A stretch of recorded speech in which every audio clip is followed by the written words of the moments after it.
going to talk about Lamarckism and new Lamarckism. आज हम लोग पढ़ेंगे लेमार्किज्म के बारे में और न्यू लेमार्किज्म के बारे में। लेमार्किज्म किसने दिया, न्यू लेमार्किज्म किसने दिया, और इनके अकॉर्डिंग कौन कौन से थ्योरीज हैं, क्या कहना चाहते हैं ये इवोल्यूशन के बारे में। ठीक है, तो सबसे पहले हम लोग लेमार्किज्म के बारे में देखेंगे। Lamarckism theory was given by Lamarck, uncle ने दिया था ये। ठीक है, इसको लेमार्क अंकल ने दिया था। और जो ये लेमार्क जो साइंटिस्ट थे, ये फ्रेंच नेचुरलिस्ट थे।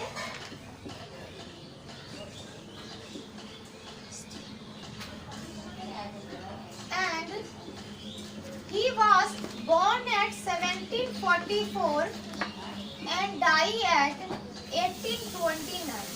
1829 को इन्होंने डाई किया और 1744 को ये बॉर्न हुए। ठीक है, उसके बाद इन्होंने एक किताब लिखी थी जिसका नाम है फिलोसॉफिक जूलॉजिक नाम की एक बुक्स है, जिसे लेमार्क ने लिखा है। फिलोसॉफिक जूलॉजिक बुक्स है जो लेमार्क ने लिखा है, और ये बुक्स पब्लिश हुआ है 1809 ईयर में। ठीक है, और इसी ईयर में, इसी 1809 ईयर में जो है डार्विन अंकल ने जन्म लिया। किसने जन्म लिया? डार्विन अंकल ने जन्म लिया। ठीक है, तो इस हिसाब से तो लेमार्किज्म हमारे अंकल नहीं रह गए, दादाजी रह गए, तभी तो उसके आगे वाले जनरेशन को लोग चाचा जी बोलेंगे, नहीं तो जनरेशन गड़बड़ हो जाएगा। तो ये लेमार्क हमारे दादाजी थे। ठीक है, हमारे रियल के दादाजी नहीं थे, हम सपोज करके बता रहे हैं। तो सपोज कीजिए आप लोग। लेमार्किज्म थ्योरी था। Lamarckism theory was given by Lamarck uncle, Lamarck दादाजी ने दिया था। And he was born at 1744 and he was a French naturalist.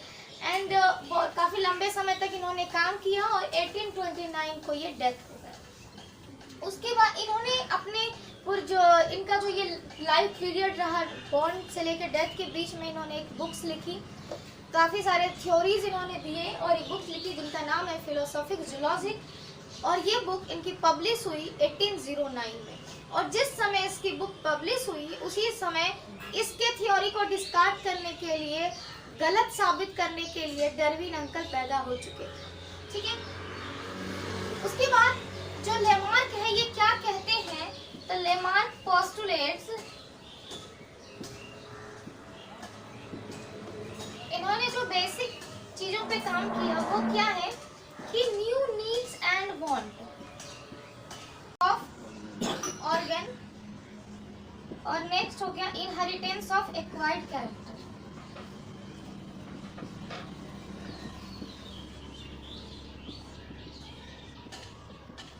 Acquired, ठीक है।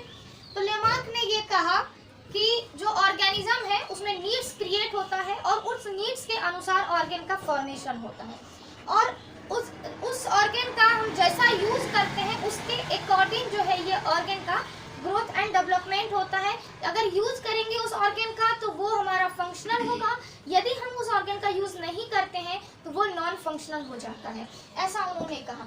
नेक्स्ट इन्होंने ये कहा कि जो भी चेंजेस एक जनरेशन में होता है वो आगे आने वाली पीढ़ी में, आगे आने वाले नेक्स्ट जनरेशन में इनहेरिट करता है।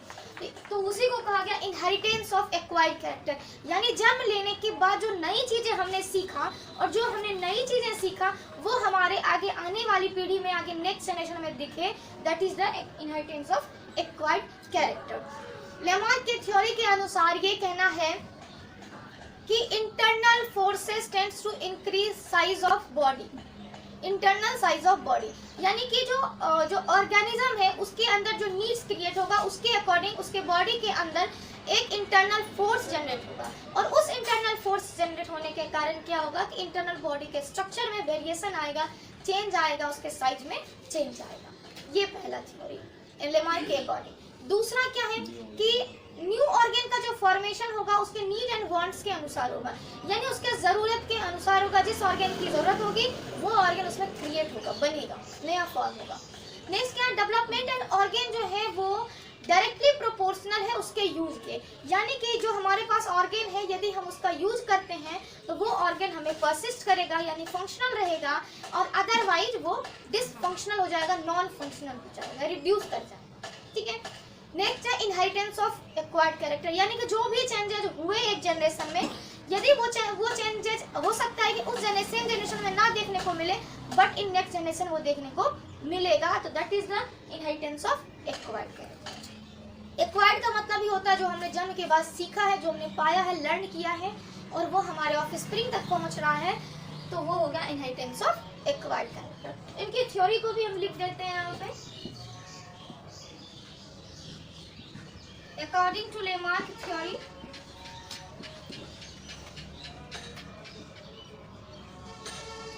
सबसे पहला क्या है कि internal body, internal force tends to increase internal size of body।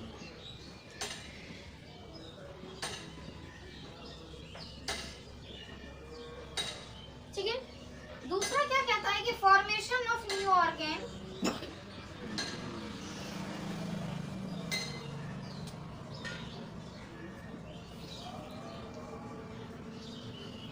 according to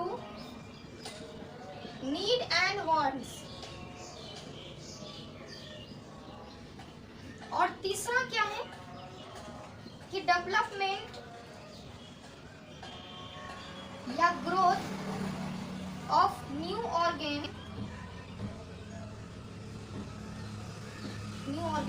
development of organ is directly proportional to its use, जैसा यूज करेगा उसके अनुसार ग्रोथ होगा, और जब इतना प्रोसेस होगा then inheritance of acquired character.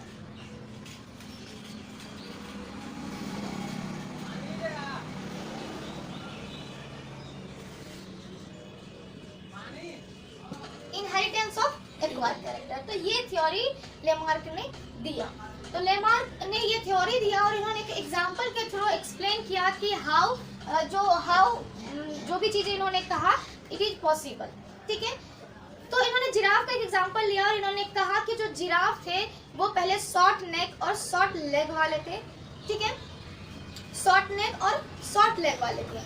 उसके बाद क्या हुआ कि जब शॉर्ट नेक और शॉर्ट लेग वाले जिराफ थे तो उसको नीचे नीचे वेजिटेशन मिल रहा था, वो आराम से खा पी रहा था।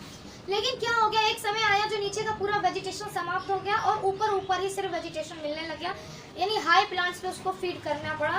तो जिसके कारण क्या हो गया कि उसको डेली प्रैक्टिस करने लगा खाने के लिए ऊपर ऊंचे प्लांट्स वगैरह को, तो वो धीरे धीरे उसमें चेंज आया, और चेंज आने के कारण क्या हुआ कि एक दिन उसका लेग जो है वो लॉन्ग हो गया और उसका नेक जो है वो लॉन्ग हो गया, जिसके कारण आज हम प्रेजेंट टाइम में जो जिराफ देख रहे हैं वो लॉन्ग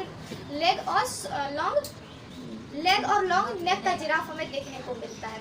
तो ये इन्होंने बताया कि जो जिसके पास छोटे पैर थे और छोटा गला था वो जा करके हाई प्लांट्स पे फूड खाने के कारण जो है प्रैक्टिस करते उनका जो है बॉडी का साइज जो है इंक्रीज कर गया, नेक का पोर्शन इलोंगेट हो गया, लेग का पोर्शन इलोंगेट हो गया। यानी कहने के अनुसार कि जैसा उन्होंने यूज किया नेक का और आगे वाले लेग का, जैसा वो यूज किया वैसा ही उसके अकॉर्डिंग उसका रिजल्ट मिला कि वो लंबा हो गया। तो यूज एंड डिसयूज वाला थ्योरी काम आया, और उन्होंने ये बताया कि जो उसमें चेंजेज आए, जैसे कि उसमें गर्दन लंबा हुआ या फिर जो लेग लंबा हुआ और गर्दन लंबा हुआ, ये जो चेंजेस एक जनरेशन में आया, ये चेंज धीरे धीरे नेक्स्ट जनरेशन में चेंज होता रहा एंड ड्यू टू रिजल्टिंग जो टुडेज ग्राफ हम देख रहे हैं, जिराफ देख रहे हैं, वो हमें देखने को मिला। तो ऐसा इन्होंने एग्जाम्पल लिया। बहुत सारे एग्जाम्पल है जो कि लेमार्किज्म थ्योरी के अकॉर्डिंग है, जैसे कि रिड्यूस्ड विजन इन कैव ड्वेलर, जो कैव ड्वेलर जो गुफा में रहने वाले ऑर्गेनिज्म होते हैं, जैसे कि कुछ कैव ड्वेलर फिश होती हैं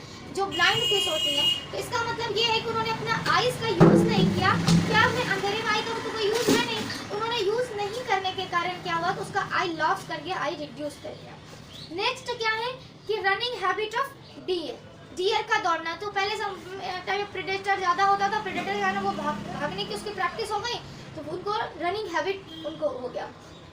इस तरह से बहुत सारे कुछ एग्जांपल्स हैं जो कि लेमार्किज्म थ्योरी पर बेस्ड हैं। लेमार्किज्म ने कहा but this theory was not acceptable more. ठीक है, तो ये थ्योरी दी गई। उसके बाद आता है नियोलेमार्किज्म। लेमार्किज्म तो हमने देख लिया कि क्या होता है। उसके बाद क्या हुआ? ड्रॉबैक। हाँ, इसका जो ड्रॉबैक है लेमार्किज्म का, इन्होंने ये तो बताया कि इनहेरिटेंस ऑफ एक्वायर्ड कैरेक्टर होता है, लेकिन इन्होंने इनहेरिटेंस ऑफ एक्वायर्ड कैरेक्टर को सही से एक्सप्लेन नहीं किया। ठीक है, तो यही इसका ड्रॉबैक है कि इन्होंने इनहेरिटेंस ऑफ एक्वायर्ड कैरेक्टर को एक्सप्लेन नहीं कर पाया। नेक्स्ट आते हैं नियोलेमार्किज्म पे। ठीक है, नियोलेमार्किज्म यानी लेमार्किज्म थ्योरी को ही एक्सप्लेन किया गया इन दूसरे वे में, और दूसरे साइंटिस्ट अंकल आए, उनकी साइंटिस्ट की आत्मा जागी और उन्होंने इसी के वर्क पे काम किया और उन्होंने अपनी कुछ थ्योरीज दी जिनको नियोलेमार्किज्म के नाम से जाना जाता है। तो नियोलेमार्किज्म थ्योरी जो है इसे दिए थे अगस्ट विज़मेन अंकल ने।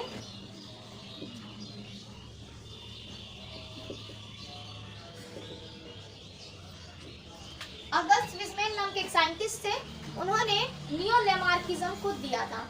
तो इन्होंने जो अगस्त ने नियोलेमार्किज्म को जो अगस्त विज़मेन ने दिया था, तो इनकी थ्योरी को या नियोलेमार्किज्म थ्योरी को कंटिन्यूटी ऑफ जर्मप्लाज्म के नाम से भी जानते हैं। किसके नाम से जानते हैं? Continuity of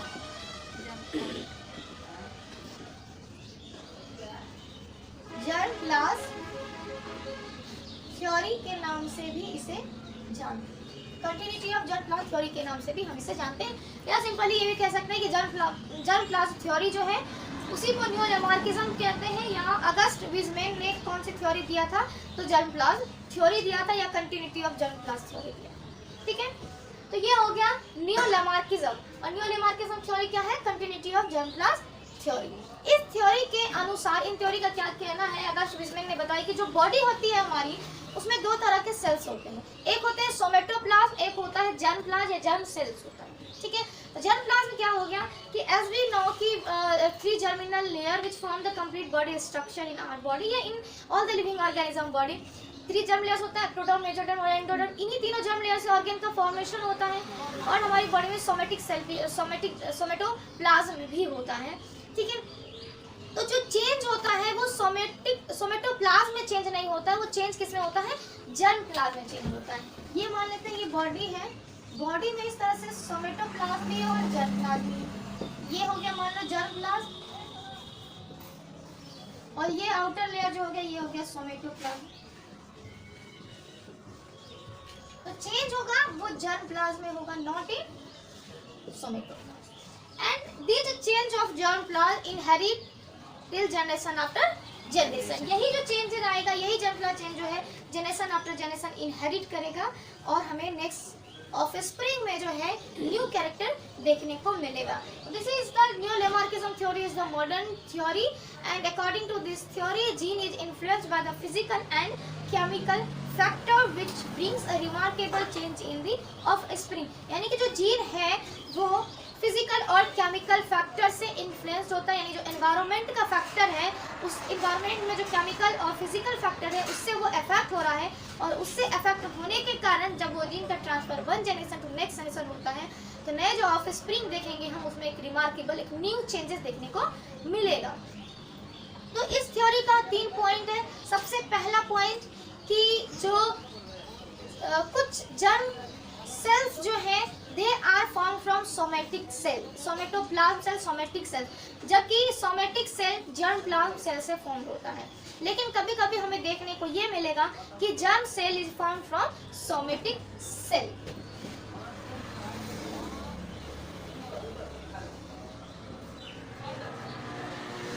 sometimes formed from somatic cell। दूसरा क्या है? इफेक्ट ऑफ एनवायरमेंटल फैक्टर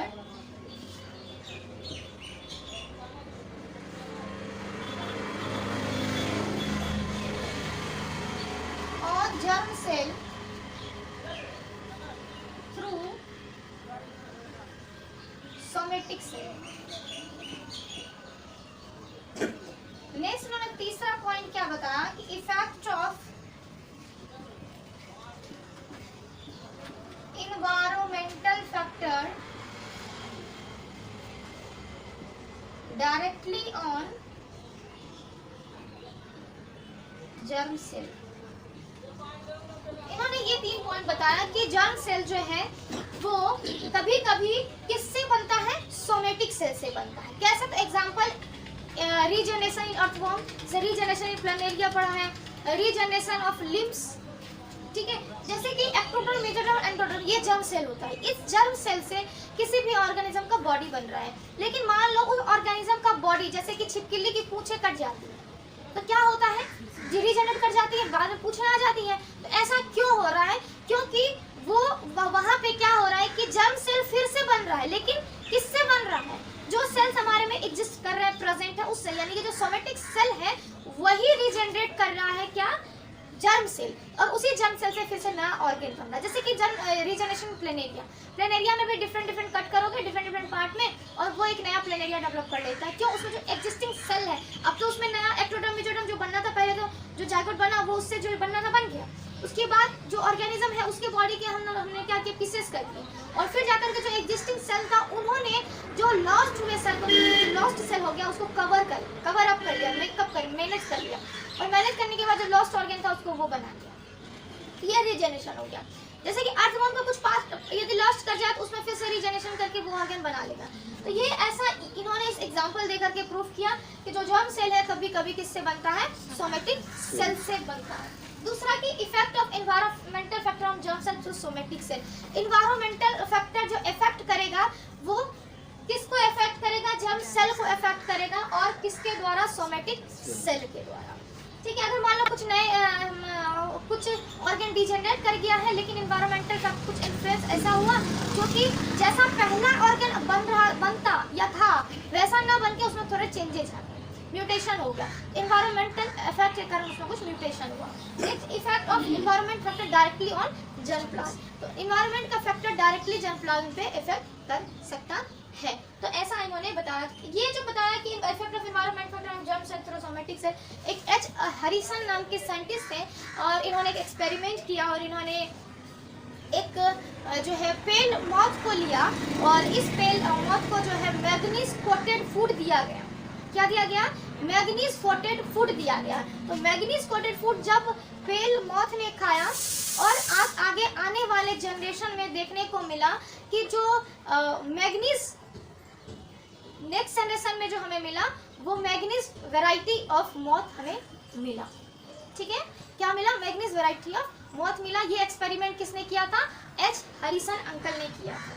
ठीक है, उसके बाद इफेक्ट एनवायरनमेंट में डायरेक्टली कैसे जर्मप्लाज्म में करता है। उन्होंने एग्जांपल लिया कि यंग पोटैटो बेटल्स को लिया, और इस यंग पोटैटो बेटल्स को इसने एक टावर के पास इन्फ्लुएंस टेम्परेचर में रखा, और इन्होंने देखा, कुछ दिन एक्सपेरिमेंट किया, और एक्सपेरिमेंट करने के बाद इन्होंने ऑब्जर्व किया कि जितने भी यंग पोटैटो बेटल्स को रखा गया था टेम्परेचर के इन्फ्लुएंस में टावर के पास, उसमें कोई चेंजेस देखने को नहीं मिला। बट इन नेक्स्ट जनरेशन जो आने वाला उसका नेक्स्ट ऑफस्प्रिंग हुआ, उसके कलर में काफ़ी ज़्यादा वेरिएशन देखने को मिला।